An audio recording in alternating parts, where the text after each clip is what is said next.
আল্লাহ বলছেন যালিকা যিকরা লিযযাকিরিন, এই কোরআনের হেদায়েত সেই লাভ করবে যে নিজেকে হেদায়েতের জন্য প্রস্তুত করে রাখছে। এখন আপনি যদি আপনাদের বাবারা বা দাদারা চাচারা এই ফসল করে না, জমিনে ক্ষেত লাগায়, আলু লাগায়, কি বলে, ধান লাগায়, আলু লাগায়, ভুট্টা লাগায়, গম লাগায়, সরিষা লাগায়। আচ্ছা, এটা লাগানোর জন্য কি করে? প্রথমে জমিনটাকে চাষ করে, সার দেয়, আগাছা পরিষ্কার করে, এরপরে যখন জমিনটা একবারে ফসলকে গ্রহণ করার উপযুক্ত হয়ে যায়, তখন ওই জমিনের মধ্যে কি দেয়? বীজ দেয়। এরপরে ফসল আস্তে আস্তে আল্লাহ তাআলা সেটা উদ্ভিদ করে। এখন আপনি যদি এই যে কোম্পানিগঞ্জ বাজার থেকে ভালো বীজের দোকান থেকে একদম উন্নত মানের বীজ আইনা যদি আমাদের এই রাস্তার মধ্যে ফালায় দেন, 1 মণ ফালায় দিলেন, আপনারা বলেন এই রাস্তা থেকে একটা ফসল উৎপন্ন হইব? সবগুলা বরবাদ হয়ে যাবে। আবার 1 মণ না, আপনি যদি 5টা বীজও নিয়ে যদি একটা উর্বর জমির মধ্যে ফালান, সেখানে অল্প কয়েকদিনের মধ্যে সবুজ উঙ্কর মাটি ফেটে বের হয়ে আস্তে আস্তে সুন্দর ফসল হয়ে যাবে। তো ঠিক তদ্রূপ যার অন্তরের মধ্যে আখিরাতের ফিকির আছে, যে বিশ্বাস করে যে আমার জীবনটাকে নিয়ে আল্লাহর সামনে আমাকে দাঁড়াইতে হবে, যার এ কথার ইয়কিন আছে যে একদিন আমাকে কাফনের কাপড় পরে আল্লাহর দরবারে উপস্থিত হইতে হবে, যে বিশ্বাস করে যতদিন আমি দুনিয়াতে বাঁচি একদিন আমাকে আল্লাহর দরবারে হাজির হতে হবে, এ কথা যে বিশ্বাস করে,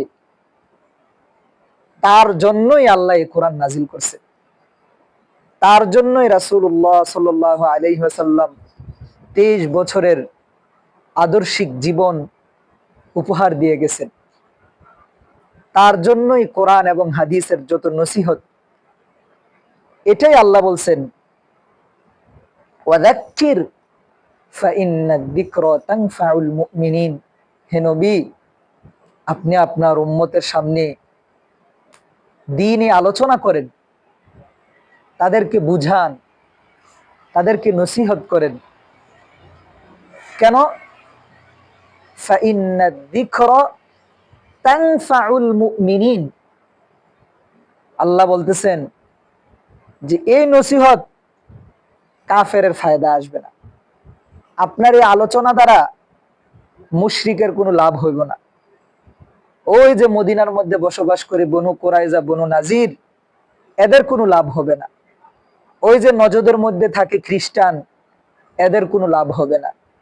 ওই যে আপনাদের পার্শ্ববর্তী দেশ ইরানে যেই অগ্নি পূজক থাকে, এদের কোনো লাভ হবে না। এর পার্শ্ববর্তী যে রোম খ্রিস্টানরা বসবাস করে, এদের কোনো লাভ হবে না। একমাত্র তানফাউল মুমিনিন, আপনার আলোচনা, আপনার আখিরাতের ব্যাপারে ভীতি প্রদর্শন, এটা একমাত্র ঈমানদারদেরই কাজে আসবে। তাহলে কোরআনের এই আয়াত দ্বারা কি বুঝলাম আমরা? যে আসলেই হুজুর যে বয়ান করে, এ বয়ান সবার জন্য না, সবার দিলে ঢুকবে না। কোরআনের যে আয়াত তেলাওয়াত হয়, তাফসির হয়, অনুবাদ হয়, এটা সবার কাজে আসবে না।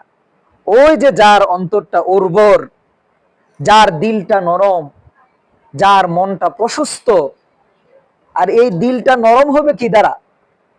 আমাদের যে এই যে জমিন আছে, জমিনটা একবার ফসল উঠানোর পর আমরা এটা কি করি? ট্রাক্টর দ্বারা চাষ করি, হাল চাষ দেই। এরপরে আবার যে চাষি আছে সেটাকে পরিষ্কার করে, এরপরে আবার পানি দেয়, হ্যাঁ, এরপরে গিয়ে কি দেয়? বীজ দেয়। মানে এরপরে সেটা যোগ্য হয়, উর্বর হয়, সেটার মধ্যে তস আছে, সেটার মধ্যে ফসল গ্রহণ করার যোগ্যতা সৃষ্টি হয়। তা আমার দিলটাও এরকম শক্ত, এটাও আগাছা দ্বারা ভরপুর হয়ে আছে। তো এই দিলটাকেও নরম করতে হইব, এটাকেও চাষ করতে হবে, এটাকেও উর্বর করতে হইব, এটার উপরও মেহনত করতে হইব। এটাই রাসূলুল্লাহ সাল্লাল্লাহু আলাইহি সাল্লাম বলেন, আলা ইন্না ফিল জাসাদি লামুদগা, হে আমার উম্মত জানো, তোমরা তো মনে করো তোমাদের চোখ আছে, হাত আছে, পা আছে, জিহ্বা আছে, কলিজা আছে, গুর্দা আছে, ব্রেন আছে, হজম শক্তি করার পিত্ত আছে, ইত্যাদি ইত্যাদি তোমাদের অঙ্গ প্রত্যঙ্গ বাহ্যিক অভ্যন্তরীণ আছে। না না, এগুলার সাথে আলা ইন্না ফিল জাসাদি লামুদগা, রাসূল বলেন জানো, এগুলোর সাথে তোমাদের আরো একটা অঙ্গ আছে যেটা কেউ দেখে না। যেটা কে দেখে? একমাত্র আল্লাহ দেখে। তো সেটার নাম কি? সেটা রাসূল বলে নাই, আগ্রহী করে তুলছে। জানো কি সেটা?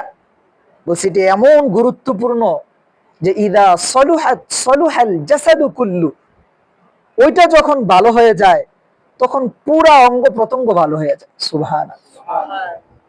রাসূলুল্লাহ সাল্লাল্লাহু আলাইহি ওয়াসাল্লাম বলেন, ওয়া ইদা ফাসাদাত, ওটা যখন নষ্ট হয়ে যায়, ওটা যখন পচে যায়, বাজে হয়ে যায়, ফাসাদাল জাসাদু কুল্লুহু, পুরা শরীরটাই নষ্ট হয়ে যায়। এরপরে রাসূলুল্লাহ সাল্লাল্লাহু আলাইহি ওয়াসাল্লাম বলেন, আলা ওয়াহিয়াল কলব, সেটা হচ্ছে তোমাদের অন্তর, সেটা হচ্ছে তোমাদের দিল, সেটা হচ্ছে তোমাদের হৃদয়। ভাই মুহতারাম, দোস্ত, বুজুর্গ, তাহলে বোঝা গেল কি এই দিলটাকে ঠিক করতে হবে। যে রাসূল সাল্লাল্লাহু আলাইহি ওয়াসাল্লামের চেয়ে পবিত্র মানুষ এই দুনিয়ার কোনো মা জন্ম দিছে? এই পৃথিবী বহন করেছে? এই আকাশ ছায়া দিয়েছে? সবচেয়ে সর্বযুগের সর্বকালের সর্বশ্রেষ্ঠ মানুষ আমাদের প্রিয় রাসূলুল্লাহ সাল্লাল্লাহু আলাইহি সাল্লাম।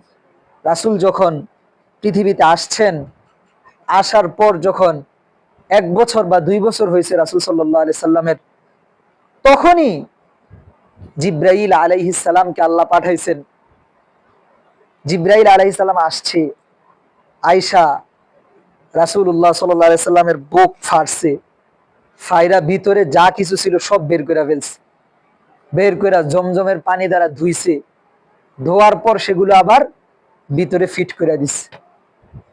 এভাবে রাসূলুল্লাহ সাল্লাল্লাহু আলাইহি সাল্লামের 4 বার, কোন কোন বর্ণনায় আসছে 3 বার এরকম অপারেশন হয়েছে, ওপেন হার্ট সার্জারি। কয়বার হয়েছে? 3 অথবা 4 বার। কেন হয়েছে? কোনো অসুখ হয়েছিল? কোন কি হার্ট ব্লক হয়ে গেছিল? না ফুসফুসে কোন ধরনের মারাত্মক ব্যাধিতে আক্রান্ত হয়েছে? কিছু হয়েছিল? তাহলে কেন? হ্যাঁ, এটাই রাসূলুল্লাহ সাল্লাল্লাহু আলাইহি সাল্লামের অন্তরকে পরিষ্কার করার জন্য।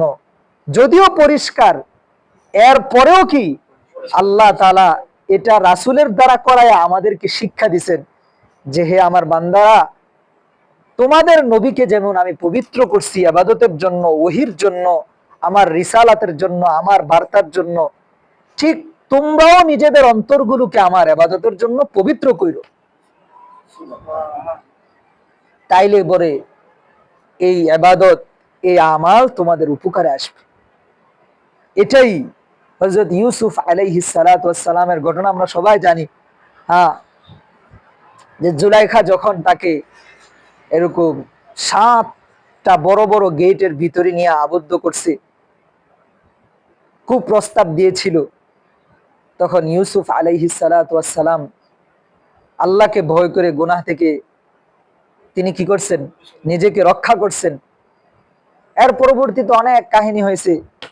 তো ইউসুফ আলাইহিস সালাম সেই ঘটনার প্রবাহের মধ্যে বলেছিলেন, ওয়ামা উবাররিউ নাফসি, আমি আমার নফসের ব্যাপারে আশঙ্কা মুক্ত নই।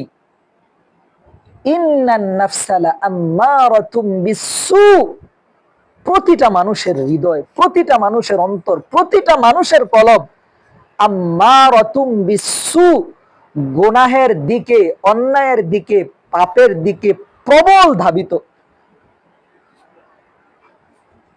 তবে ইল্লা মা রহিমা রব্বি, এই ভয়ানক অবস্থা থেকে কেউ বাঁচতে পারবে না, ইল্লা মা রহিমা রব্বি, যাকে আল্লাহ রব্বুল আলামিন নিজ দয়ায় রক্ষা করে, সেই বাঁচবে।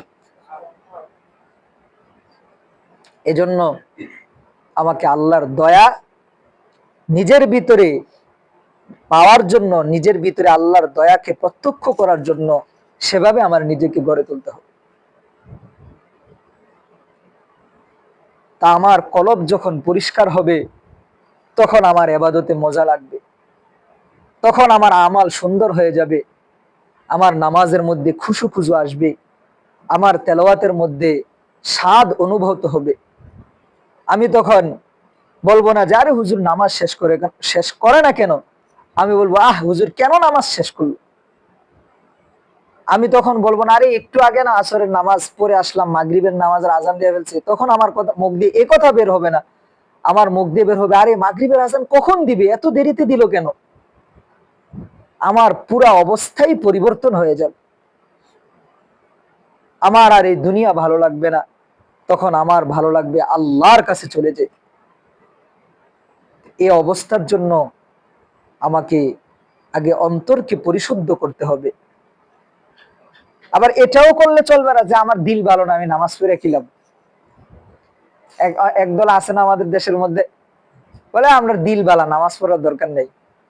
আবার অনেকে বলে যে দিল না বালা নামাজ পড়ে লাভ আছে, বলে দিলের পর্দা বড় পর্দা, মনের ভিতরে শয়তানি নাকি নামাজ পড়লে কি লাভ, বলে না আমাদের দেশের মানুষ, মনের ভিতরে শয়তানি রেখে নামাজ পড়লে কি লাভ।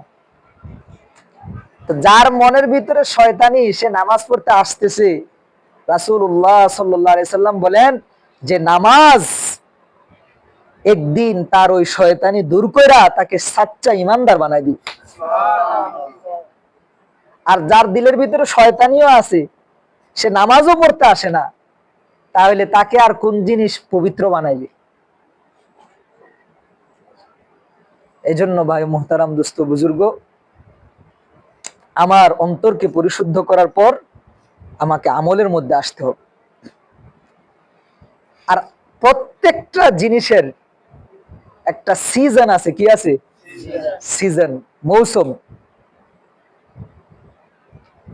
তো আমলেরও একটা মৌসুম আছে, একটা হচ্ছে বাহ্যিক সাময়িক মৌসুম, আর একটা হচ্ছে আমার জীবনের মৌসুম। একটা কি সাময়িক, আর একটা হচ্ছে আমার জীবনের মৌসুম। যে মানুষের জীবনের যৌবনটাই জীবন, গোল্ডেন টাইম অফ লাইফ, জীবনের স্বর্ণ সময়, জীবনের কি স্বর্ণ সময়। অর্থাৎ স্বর্ণ যেমন দামি, জীবনের এই অংশটা এর চেয়েও বেশি দামি।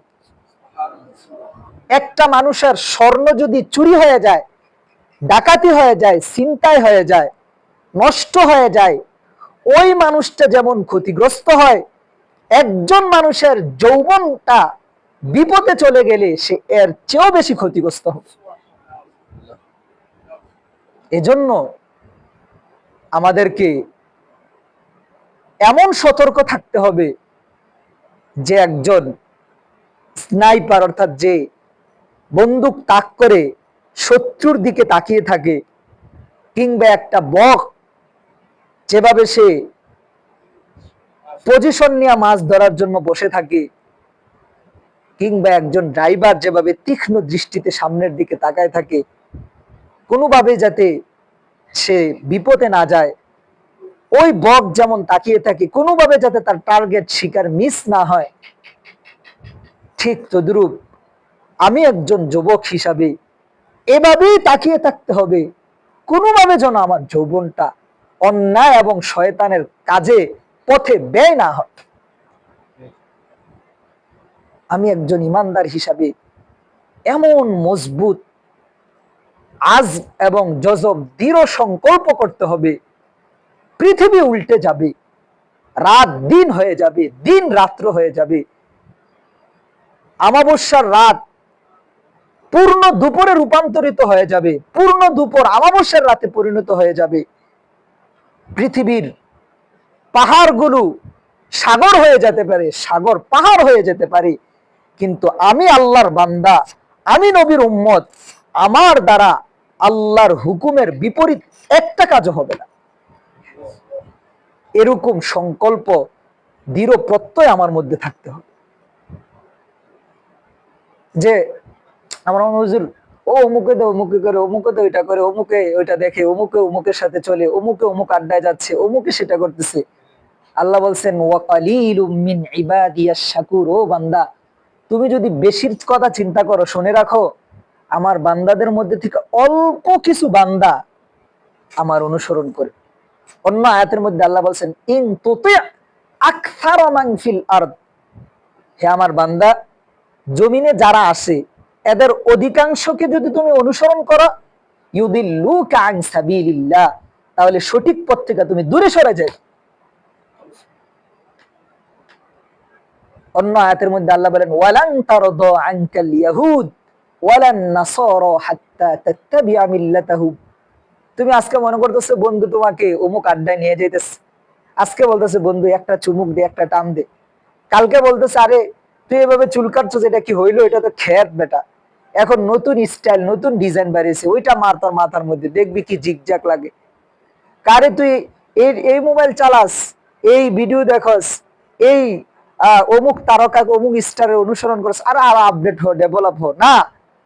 এই যে কথাগুলো বলতেছে আল্লাহ কি বলতেছেন? আল্লাহ বলেন এটা আসল দাওয়াত না।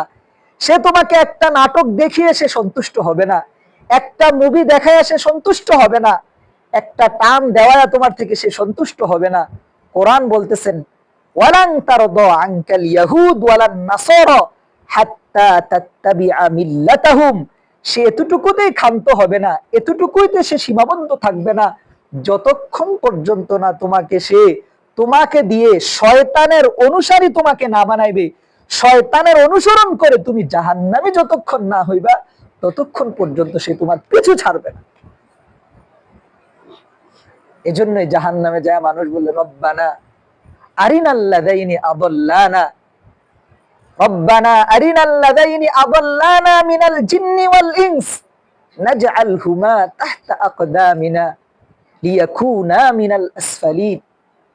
অন্য আয়াতের মধ্যে বলে ক্বালু রব্বানা মান কদ্দামা লানা হাযা ফাজিদহু আযাবান দি'ফাম মিনান নার, আল্লাহ যার কারণে আমি জাহান্নামে আসলাম, যার কারণে আজকে আগুন আমাকে স্পর্শ করছে, তাকে আপনি ডাবল শাস্তি দেন।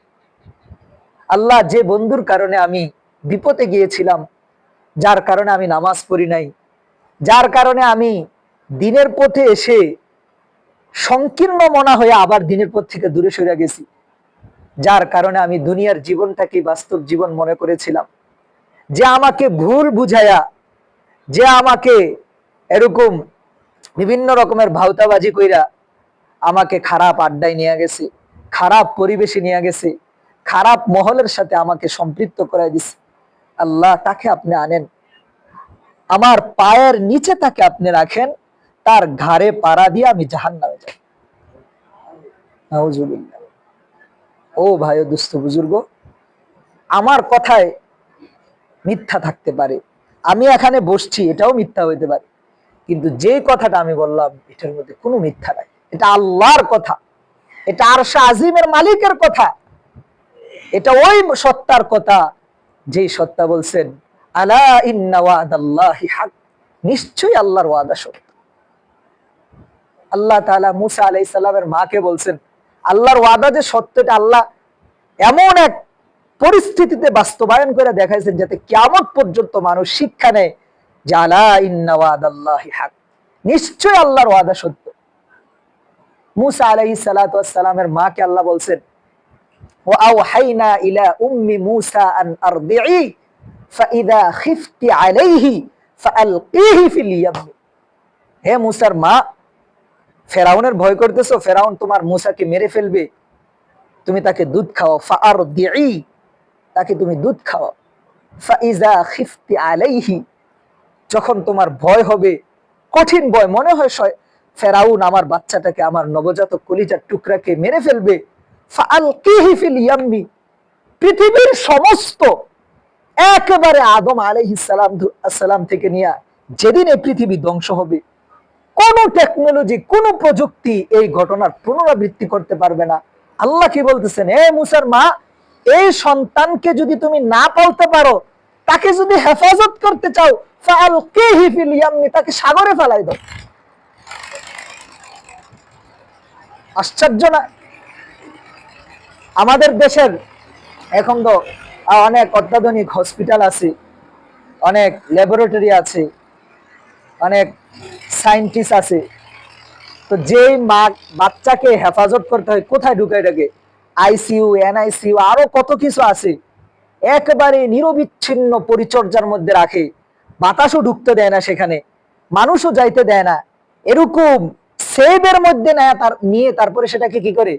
হেফাজত করে, চিকিৎসা করে, বাঁচানোর চেষ্টা করে। এটা হচ্ছে দুনিয়ার নিয়ম। আমার আল্লাহ বলেন, ও বান্দা, দেখো দেখো, তাকাও, কোরআন খোলো, দেখো মুসার ঘটনা। পৃথিবী একদিকে, পৃথিবীর নিয়ম একদিকে, দুনিয়ার সমস্ত প্রযুক্তির নিয়ম একদিকে, আমি আল্লাহর নিয়ম আরেক দিকে। আমি মুসার মাকে বলছি, ফাইদা খিফতি আলাইহি, এই মুসাকে নিয়ে ভয় পাইতেছো, ফাআলকিহি ফিল ইয়াম্মি, ফালাও তাকে সাগরে, ওয়ালা তাখাফি ওয়ালা তাহজানি, তুমি ভয় করো না, টেনশন করো না, ইন্না রাদ্দুহু ইলাইকি, আমি আল্লাহ এ মুসাকে আবার তোমার কোলে ফিরাবো, ওয়া জাইলুহু মিনাল মুরসালিন, শুধু ফিরাবো না, তাকে আমি নবীও বানাবো। পৃথিবী কি বলে, সাগরে পড়লে মানুষ বাঁচে? আরে বড় লোক, মানে বড় মানুষ পড়লেও তো বাঁচে না। কিছুদিন আগে আমাদের দেশের ট্রেনিং প্রাপ্ত, কয়েকদিন আগে বিজিবি, সে নাফ নদীতে পয়রা মারা গেছে। সাঁতার পারে, সবকিছু পারে, তারপরেও পানির স্রোতে সে কি টিকতে পারে নাই, বাঁচতে পারে নাই। একজন ট্রেনিং প্রাপ্ত মানুষ, সে পানিতে পয়রা মারা যায়, কিন্তু একজন নবজাতক বাচ্চা, যে তার হাত পাও ভালো মতো নাড়াতে পারে না, ওই মানুষটাকে সাগরের মধ্যে কে রক্ষা করছে? আল্লাহ রক্ষা করছে। ওই যে আল্লাহ বলছেন, আলা ইন্না ওয়াদাল্লাহি হক, আল্লাহর ওয়াদা নিশ্চয়ই সত্য। আল্লাহ তাআলা মুসা আলাইহিস সালাতু ওয়াস সালামকে ঠিকই রক্ষা করছেন, মুসা আলাইহিস সালামের মায়ের কোলে ফিরাইছেন, আবার মুসা আলাইহিস সালামকে আল্লাহ কি বানাইছেন? নবীও বানাইছেন।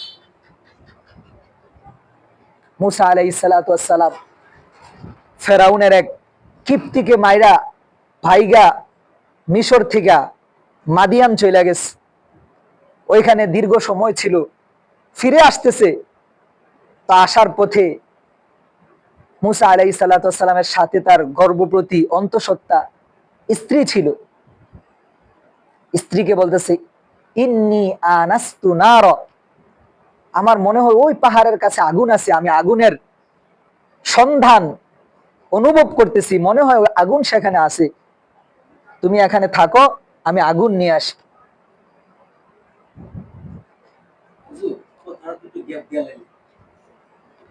তারপরে মুসা আলাইহিস সালাতু ওয়াস সালাম আগুন আনার জন্য গেছে। আল্লাহ বলতেছেন, ইয়া মুসা ইন্নানি আনাল্লাহ, ইয়া মুসা ইন্নানি আনাল্লাহ, হে মুসা, আমি তোমার আল্লাহ, লা ইলাহা ইল্লাহু, আমি ছাড়া আর কেউ নাই। মুসা, যাও তুমি এই দাওয়াত নিয়া ফেরাউনের কাছে যাও। এরপরে তো আপনারা জানেন, তা আমার যে কথা, এই ঘটনা তো লম্বা ঘটনা, কোরআনের বিভিন্ন সূরায় আল্লাহ বারবার আলোচনা করছেন। এই ঘটনার যে অংশ আমার বলা উদ্দেশ্য, সেটা হচ্ছে, ওই যে বলছিলাম আল্লাহর ওয়াদা কি সত্য। আল্লাহ ওই নবজাতক বাচ্চাকে সাগর থেকেও রক্ষা করছেন, আবার ওই বাচ্চাকে আল্লাহ নবীও বানাইছে। তো ঠিক তদ্রূপ যেটা আমি বলতেছিলাম, যে আল্লাহর ওই ওয়াদাও যেমন সত্য, আল্লাহ যেমন আমার জীবনের জন্য ওয়াদা করছেন, বান্দা তোমার এই জীবনের পরে আরেকটা জীবন আছে, আল্লাহর এই ওয়াদাও কি সত্য। ওই ওয়াদা যেমন সত্য হয়েছে, তাহলে এই ওয়াদাও কি হবে?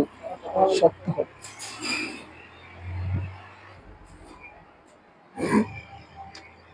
আমরা অনেকে আমাদের দেশে আছি বলে, এটা মল্লে একটা হবে, কি মল্লা একটা হইবই।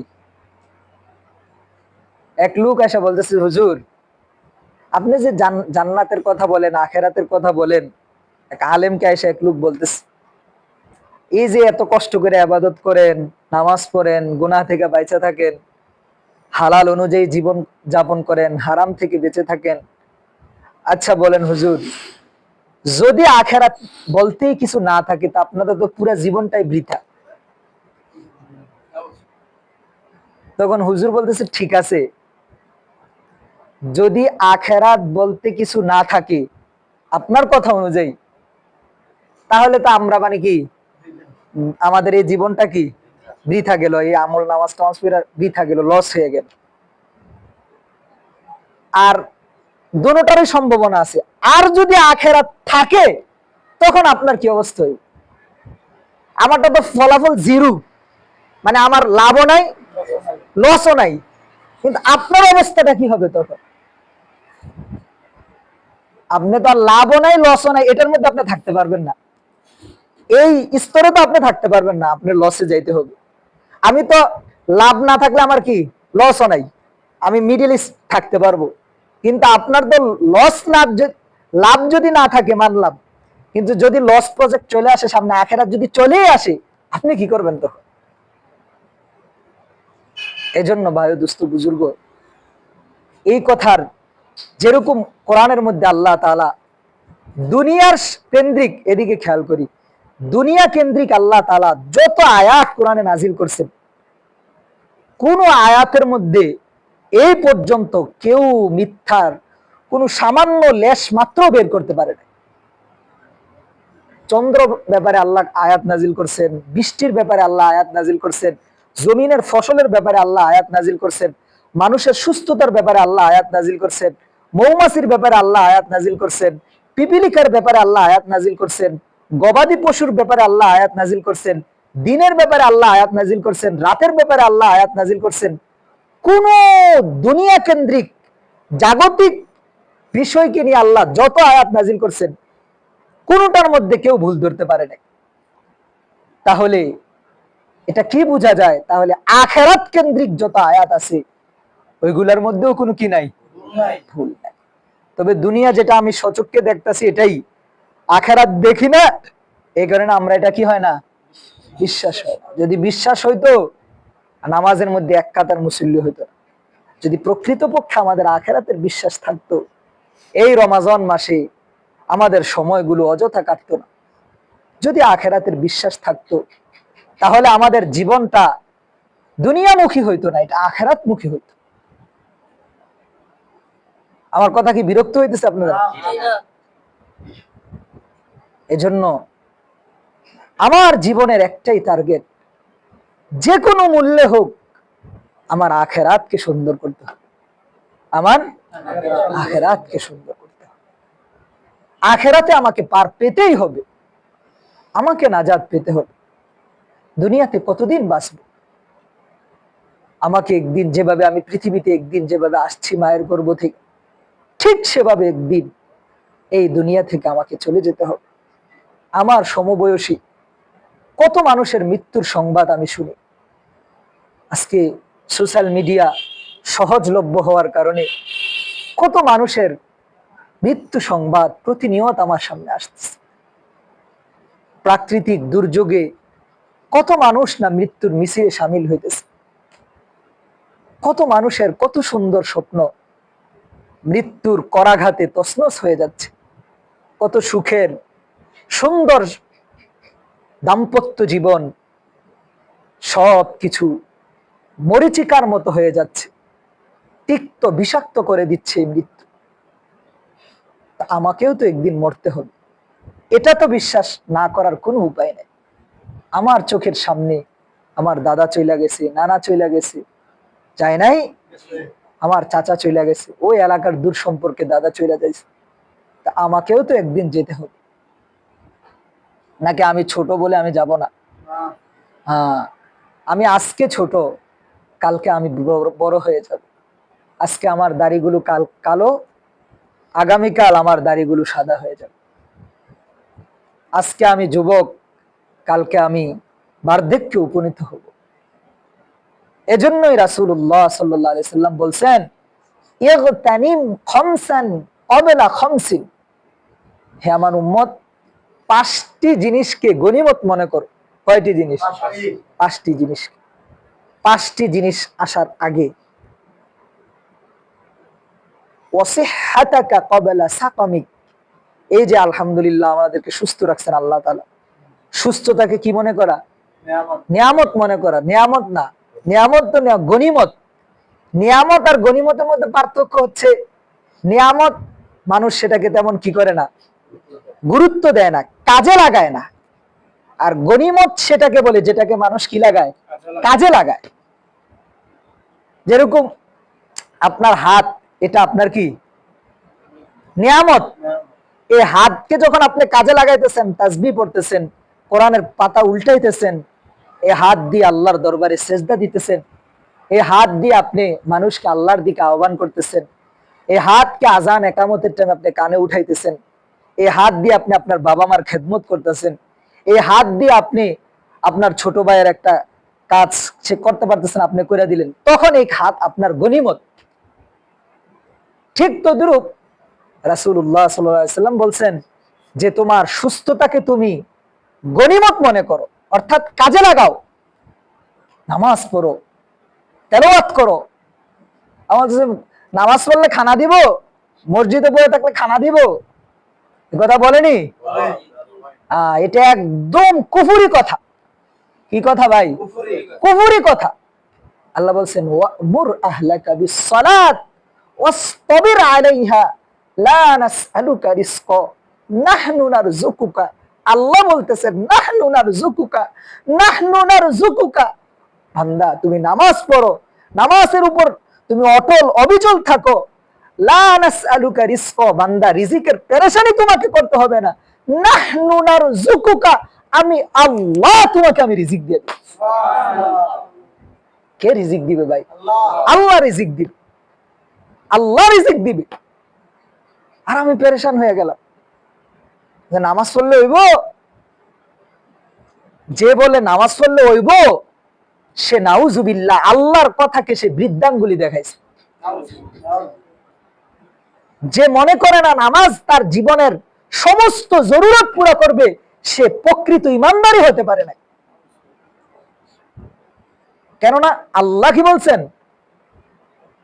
সূরা তাহার মধ্যে আল্লাহ স্পষ্ট বলছেন যে বান্দা, আল্লাহ আল্লাহ রাসূলকে বলছেন, ওয়ামুর আহলাকা বিসসালাত, হে নবী আপনার পরিবারকে নামাজ পড়তে বলেন, সিজদা করতে বলেন, আল্লাহর দরবারে নিজের মাথাকে লুটাই দিতে বলেন।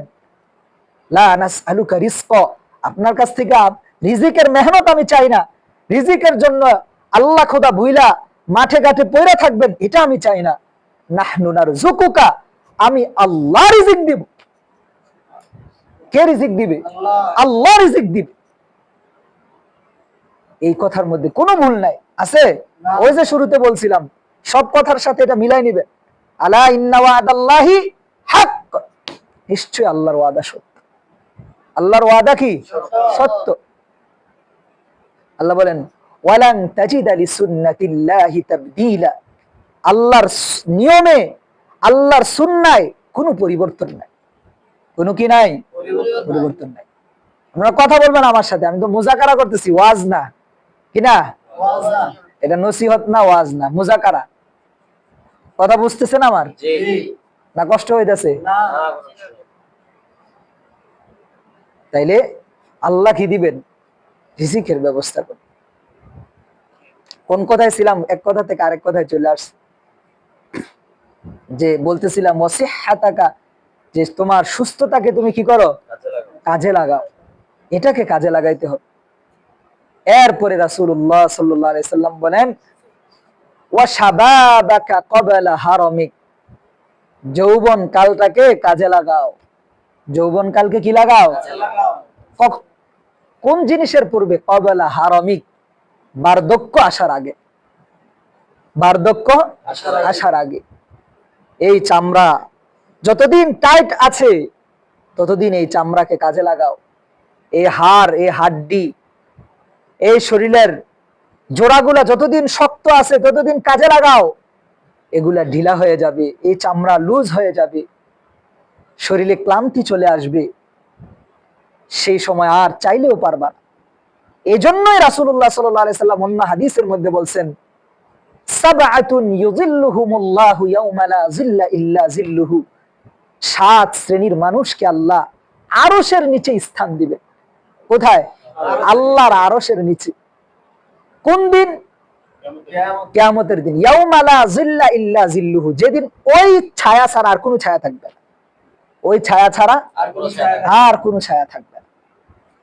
সেই 7 শ্রেণীর মানুষের মধ্যে আল্লাহ রাসূল সাল্লাল্লাহু আলাইহি সাল্লাম বলেন, ওয়াশাবুন নাশআ ফি ইবাদাতিল্লাহ, ওয়াশাবুন নাশআ ফি ইবাদাতিল্লাহ, ওই যুবককে আল্লাহ তাআলা হাসরের মাঠে, মানুষ রৌদ্রের মধ্যে থাকবে, মানুষ ঘামের মধ্যে থাকবে, মানুষ কষ্টের মধ্যে থাকবে, পেরেশানির মধ্যে থাকবে, সেই কঠিন দিনে আল্লাহ তাআলা যুবককে আরশের নিচে স্থান দিবেন।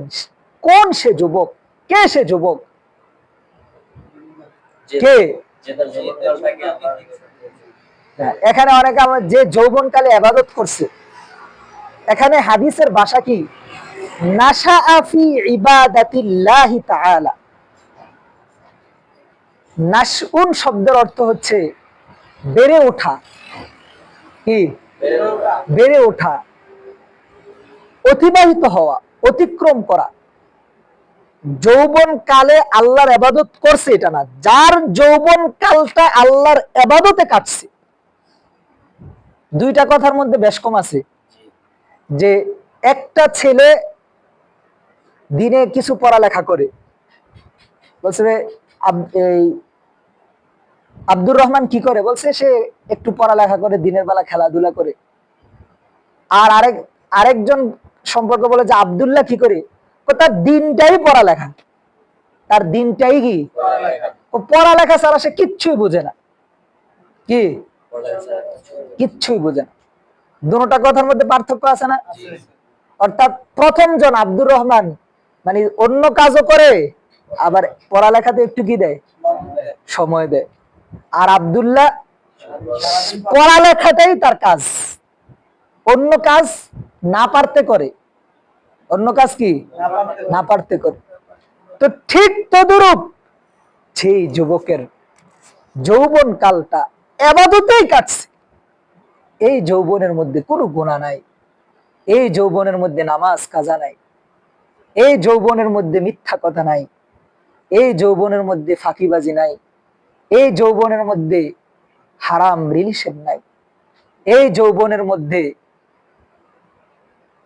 আল্লাহর নিষিদ্ধ বস্তু মোবাইলে দেখা নাই, এই যৌবনের মধ্যে অন্যকে বাবা মার সাথে অসৎ আচরণ নাই, এই যৌবনের মধ্যে বন্ধু বান্ধবের সাথে খারাপ জায়গায় কনসার্ট ইত্যাদিতে সে কখনো যায় নাই।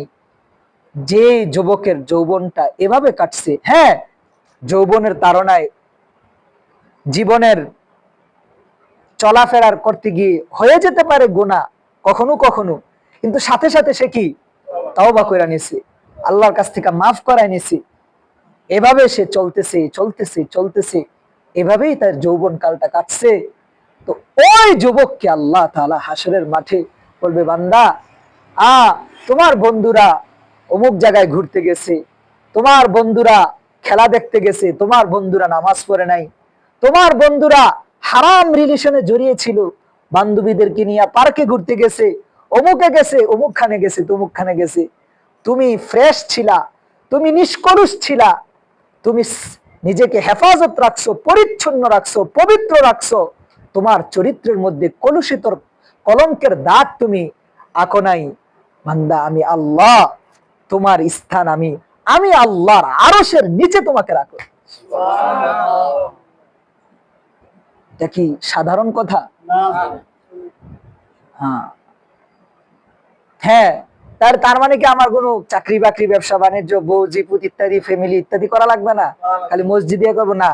সব করতে হবে, কিন্তু সব কিছুর মাঝে ওই যেমন ছাত্রটা, যে ছাত্র সারাদিন পড়ে, আচ্ছা সে কি সারাদিন পড়ে?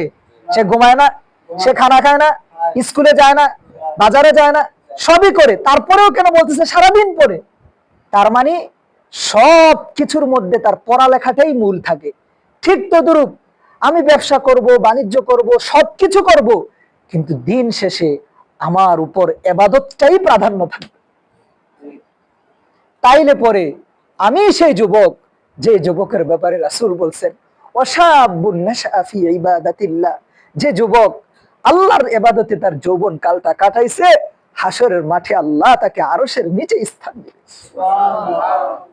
এই এক কথার জন্য তো জীবন আমরা দিয়ে দিতে পারি, রাসূলের এক সুসংবাদের জন্য। এরকম একটা জীবন কেন, এরকম হাজারটা জীবন দিলেও কম হয়ে যায়। আজকে বলে একটা ট্রফি দিবে, 20 কোটি টাকা এটার দাম। হাইরে, এই ট্রফির জন্য মানুষ ঘুমায় না, যুবক ঘুমায় না, যুবতী ঘুমায় না, দেশ ঘুমায় না, রাজধানী ঘুমায় না। পাবে কোথায়? কে পাবে? কার ছেলে পাবে আর কার নাতি এটা নিয়ে নাচতেছে? হ্যাঁ, ফিফার ট্রফি পাবে কে আর নাচতেছে কে? সাধারণ একটা আনন্দ, এটার জন্য পৃথিবী মাতাল হয়ে গেছে। আর আমার রাসূল বলছেন ওয়াশাবুন নাশা ফি ইবাদাতিল্লাহ, এ যুবক তুমি যৌবন কালটা আল্লাহর ইবাদতে কাটাও, আল্লাহ তোমাকে আরশের নিচে স্থান দিবে। সুবহানাল্লাহ।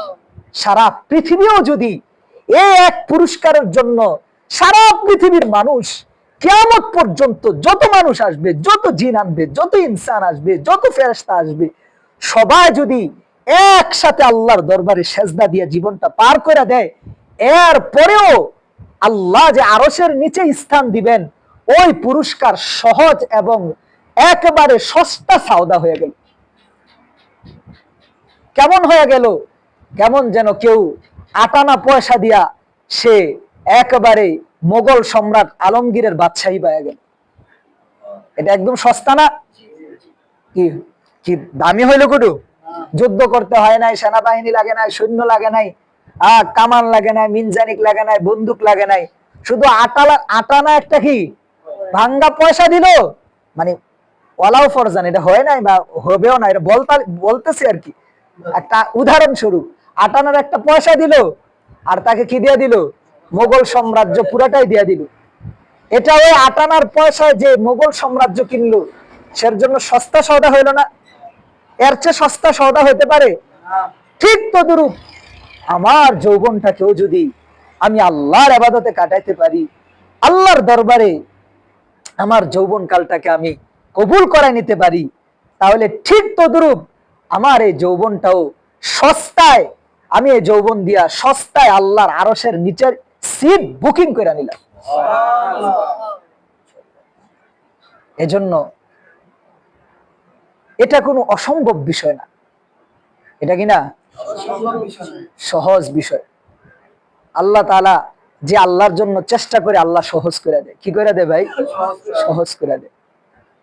যে ইউসুফ আলাইহিস সালাতু ওয়াস সালামের কথা বলছিলাম, জুলাইখা আটকাইছে, তো ইউসুফ আলাইহিস সালাতু ওয়াস সালামের ব্যাপারে আল্লাহ বলেন ওয়াস্তাবাকাল বাব ওয়া কদ্দাত কমিসুহু মিন দুবুরি ওয়া আলফায়া সাইয়্যিদাহা লাদাল বাব। ইউসুফ আলাইহিস সালাম দৌড় দিছে, বন্ধ দরজা, তালা লাগানো, তারপরে আল্লাহর উপর কি ভরসা করে দৌড় দিছে। তো যখন দরজার কাছে গেছে, ঠাস করে তালা খুলে গেছে। আগে খুলে নাই, যখন ওই রুমের ভিতরে ছিল, ওই মহিলার কাছাকাছি ছিল, তখন খুলে নাই। যখন আল্লাহর উপর ভরসা কইরা নিজেকে ইমানের উপর দৃঢ় রাখার জন্য, অটল রাখার জন্য যখন চেষ্টা করছে, কি করছে? চেষ্টা করছে, এবং চেষ্টার সর্বশেষ বন্ধ দরজার সামনে এসে দাঁড়ায় গেছে, এরপরে আর চেষ্টা নাই, তখন আল্লাহ খুলে দিছে। তো ঠিক তদ্রূপ আমিও যখন দিনের উপর চলার জন্য পারিবারিক বাধা আসবে, সামাজিক বাধা আসবে, একাডেমিক বাধা আসবে, রাষ্ট্রীয় বাধা আসবে, বাধা আসবেই। বাধা কি আসবেই, কিন্তু সব বাধা পার করে যখন আমি আল্লাহর দরবারে যাব, আল্লাহ বলবেন ইয়া আইয়াতুহান নাফসুল মুতমাইন্না, হে প্রশান্ত আত্মা, ইরজিই ইলা রাব্বিকি রাদিয়াতাম মারদিয়া।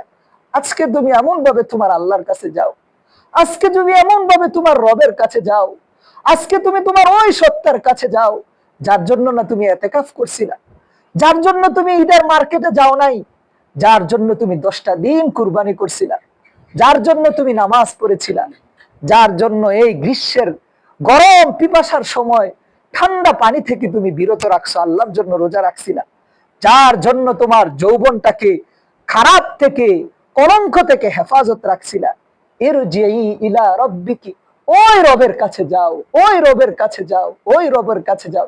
কেমন ভাবে যাবে? রাদিয়াতাম মারদিয়া, এমন ভাবে আল্লাহর কাছে যাও যে আল্লাহ তোমার উপর সন্তুষ্ট, তুমিও আল্লাহর উপর সন্তুষ্ট।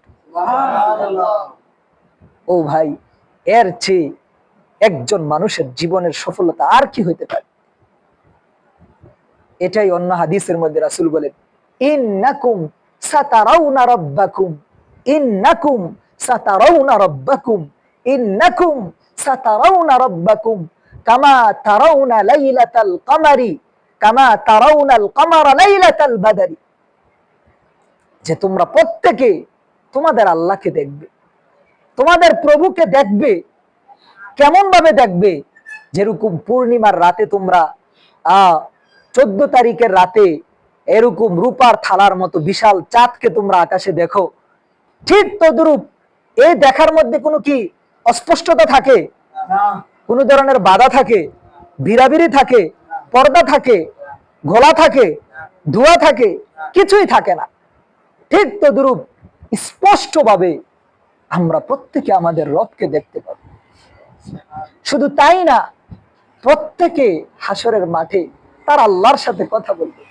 লাইসা বাইনাহু ওয়া বাইনাহু তারজুমান, আল্লাহর মাঝে আমার মাঝে কোনো দোভাষী থাকবে না, কোনো কি থাকবে না? ট্রান্সলেটর থাকবে। আল্লাহ বলবেন, আব্দুল্লাহ, আপনার নাম কি? রায়হান। আল্লাহ বলবে, রায়হান। আল্লাহ বলবে, কে বলবে? একটু কল্পনা করেন না, চোখটা বন্ধ করে। আল্লাহ বলবে, আল্লাহ বলবে, আল্লাহ আপনার সাথে কথা বলবে। আপনার কি মনে হয়? আপনি ভাবেন, আরে সারা পৃথিবীর মানুষ যে আল্লাহর দরবারে সেজদা দেয়, হাজার হাজার মুজাহিদ যে আল্লাহর সন্তুষ্টির জন্য জীবনটা বিলাই দিছে, লক্ষ লক্ষ নবী যে আল্লাহর দিকে মানুষকে ডাকছে, কোটি কোটি বছর যাবত যে আল্লাহর ইবাদত মানুষ করতেছে, সে আল্লাহর সাথে আমি সরাসরি ফেস টু ফেস কথা বলবো। হ্যাঁ, কি প্রস্তুতি আছে আমার এর জন্য? একটা ইন্টারভিউ যদি কেউ দিতে চায় স্বরাষ্ট্র মন্ত্রণালয়ে কিংবা প্রধানমন্ত্রীর কার্যালয়ে, তার চাকরি হবে, আগামীকাল সকালে তার ইন্টারভিউ। আচ্ছা বলেন, আজকে রাত্রে কি তার ঘুম হবে? হ্যাঁ, কালকে তার ইন্টারভিউ, আজকে রাত্রে কি তার ঘুম হবে?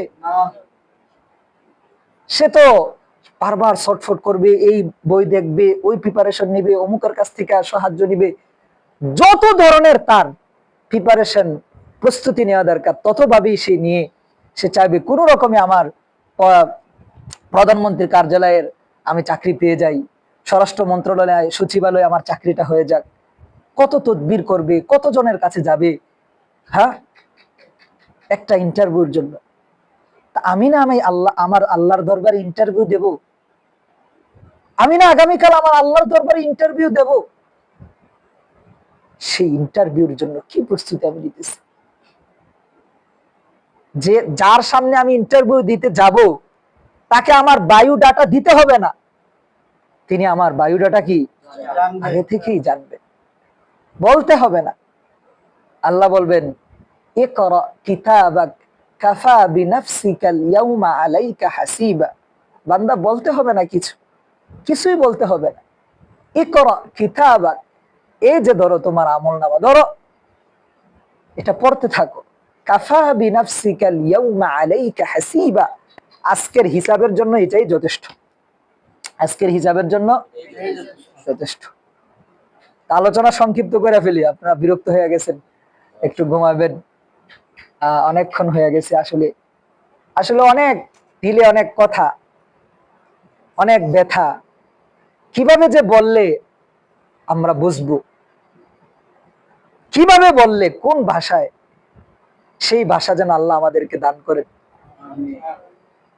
আজকে আমাদের যুবকরা যদি জেগে যায়, আমরা যদি জাগ্রত হই, এই পৃথিবী জাগ্রত হয়ে যাবে, পৃথিবীর ইতিহাস পরিবর্তন হয়ে যাবে। আমাদের যুবকরা যখন নামাজে আসে না, তখন কলিজা ফেটে আমাদের কান্না আসে। আজকে আমরা মনে করি যে ফিলিস্তিনের এই দুর্ভাগ্যের জন্য, এই নির্যাতনের জন্য ইসরায়েল দায়ী। না, আমি দায়ী, আমি দায়ী, আমি দায়ী, আমরা দায়ী। যদি ফিলিস্তিনের এই রক্তাক্ত ইতিহাস যদি আমাদের বিবেককে নাড়া দিত, তাহলে আমাদের দেশের কোন যুবক ছেলে সে রাতের 1টা বাজে 2টা বাজে সে নাটক মুভি দেখতে পারত না। তার বিবেকে যদি করাঘাত করত, সে এরকম কি বলে ক্রিকেট বিশ্বকাপ, ওয়ার্ল্ড কাপ দেখার জন্য টিভির পর্দা